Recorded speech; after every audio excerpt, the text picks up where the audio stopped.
नमस्कार। स्वागत है एक नई वीडियो में। आज की जानकारी जो हम आपको देने वाले हैं कि माता सीता कैसे राजा जनक को प्राप्त होती हैं। आज की जानकारी बहुत ही सुंदर है। अगर आप इसको पूरा सुनते हैं और समझते हैं तो आप सभी को भी माता सीता के जन्म के विषय में एक आनंदमय जानकारी मिलेगी। आप सभी जानते होंगे कि माता सीता पहले मंदोदरी की कोख से जन्म लेती है। उसके उपरांत माता मंदोदरी रावण के भय से उसको समुद्र में फेंक देती है। माता सीता जाके समुद्र देवी को प्राप्त होती है और समुद्र की देवी धरती माँ को सौंप देती है। इस प्रकार जब राजा जनक पहली बार धरती पर हल चलाने जाते हैं, हल चलाने के समय पहले पूजा करते हैं श्री गणेश जी की। उसके उपरांत राजा जनक हल को छूकर श्री हरि नारायण का नाम लेते हैं। उसके बाद कहते हैं कि अगर मैं राजा होकर के हल चलाता हूँ और इससे प्रजा की अच्छा होता है तो जरूर चलाऊंगा। तभी हल चलाना शुरू करते हैं। कुछ ही समय बाद, थोड़ी देर जाने के बाद ही हल अटक जाती है और वो चलती नहीं है। राजा जनक इतना प्रयास करते हैं परंतु हल को आगे नहीं लेके जा सकते। तभी हल रोक करके सेनाओं को कहते हैं कि आकर के देखो तो क्या है। तभी सभी धरती को, भूमि को खोद कर एक बक्से की तरह दिखाई पड़ता है। उसको सब निकालते हैं। निकालने के बाद माता सुनैना वो बक्सा को खोलते हैं और देखते हैं कि एक कन्या, सुंदर सी बच्ची रो रही होती है। माता देखकर आंख में आंसू और खुशियों के लिए हुए गोद में लेके हंसते हैं। तभी राजा जनक कहते हैं कि ये पुत्री धरती माँ ने मुझे प्रदान किया है। तभी जोर जोर से बिजली कड़कने लगती है, गरजने लगती है। तभी राजा जनक के राजगुरु कह उठते हैं कि ये कन्या दिव्य होगी, ये कन्या लक्ष्मी की स्वरूप होगी। इस कन्या के आने से अकाल समाप्त हो जाएगी और भूमि में जल वर्षा होगी और भीग जाएगी। इसके पश्चात राजा जनक, माता सुनैना उस पुत्री को लेके महल चले जाते हैं और पालने में जैसे झूलती हुई दोनों निहारते हैं। और तभी माता कहती हैं कि कितनी सुंदर कन्या है। और राजा जनक तभी माता सुनैना को कहते हैं कि मैंने एक निर्णय लिया है।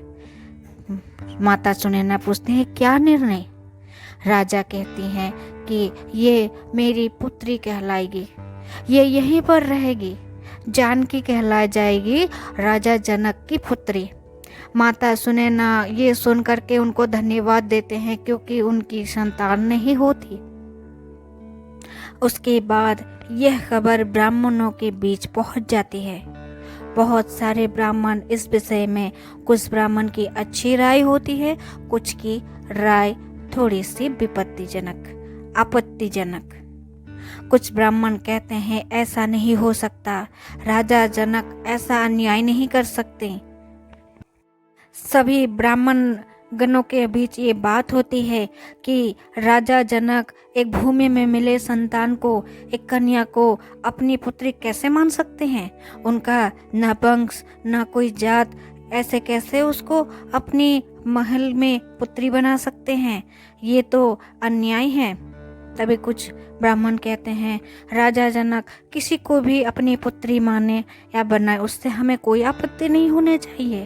तभी एक ब्राह्मण कहते हैं कैसे मूर्ख की तरह तुम बात कर रहे हो, उसकी माता पिता कौन है, उसका जात क्या है, राजा उच्च कुलीन है, माता सुनैना उच्च कुलीन है, परंतु वो कन्या उच्च कुलीन है या नहीं, कहाँ से आई है, उसके रक्त की पहचान क्या है।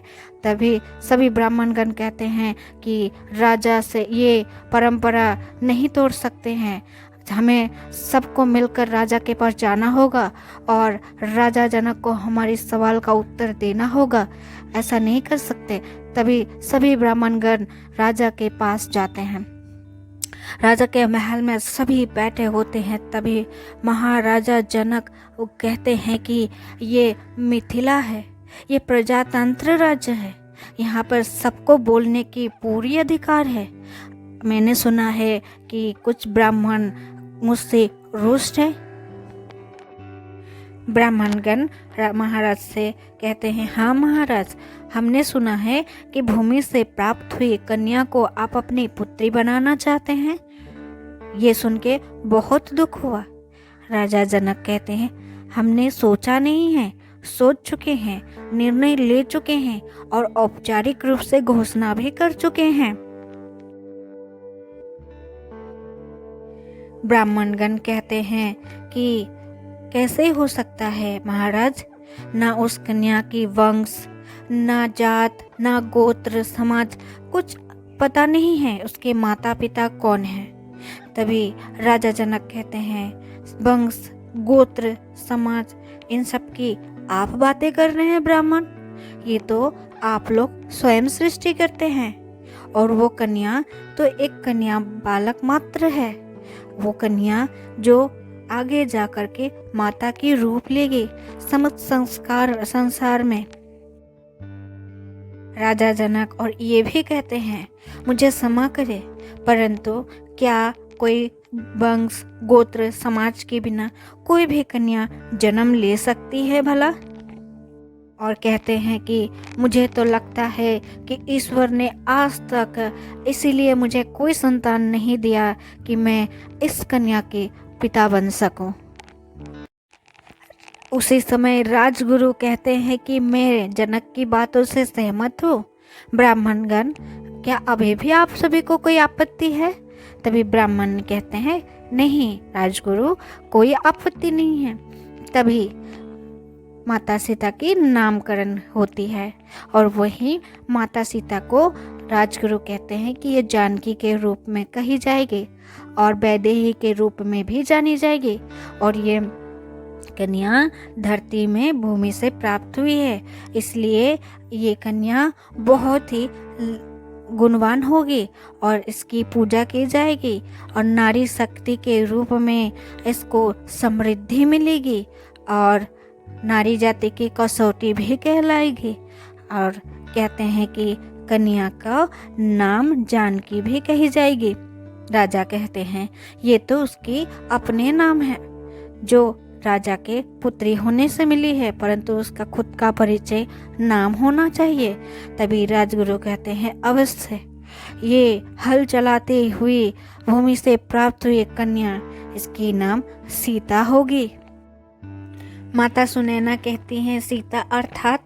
राजगुरु कहते हैं हल चलाते समय बनने वाली हेट कहलाएगी। दोस्तों, वीडियो कैसी लगी कमेंट में ज़रूर बताइएगा और अंत तक वीडियो देखने के लिए आप सभी को बहुत बहुत धन्यवाद।